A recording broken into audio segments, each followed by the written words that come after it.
আইসক্রিমটাও পাওয়া যায়। আমি তো 8টা দাঁত ফেলাইছি না, সবগুলোর মধ্যে আইসক্রিমই খাইছি আমি। মানুষ বলে যে 32টা দাঁত থাকে, তো আমি জানি না আমার দাঁত 32টা আছে কি না, কারণ আমি তো ছোট মানুষ, এখনো দাঁত উঠে নাই। আমি ইচ্ছে কন্ট্রোল করতে পারি না, কারণ আমার বেশি গরম লাগে, কারণ আমি বেশি গরম লাগলে আমার ভালো লাগে না এতটা। এর জন্য মানে বলে যে আমার আম্মু বলে তুমি খাবা আইসক্রিম, এতগুলো খাইতে হয় না, এর পেট খারাপ হবে। পরে আমি বলছি আম্মু আমি তো এখন আর খাবো না, 2-3টা বেশি খাবো না। পরে মা বলে 2-3টাও বেশি হবে, তুমি 1টা বা 2টা খাবা, এছাড়া বেশি খেতে হয় না, এটা বলেছে। তাই মা বলেছে তুমি এই 20 টাকা দিয়ে একটা আইসক্রিম কিনবা আর ভালো ভালো খাবার কিনতে বলছে।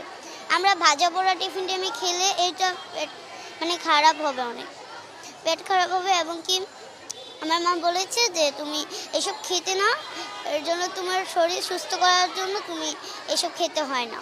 এই যে এত কিছু বলেছে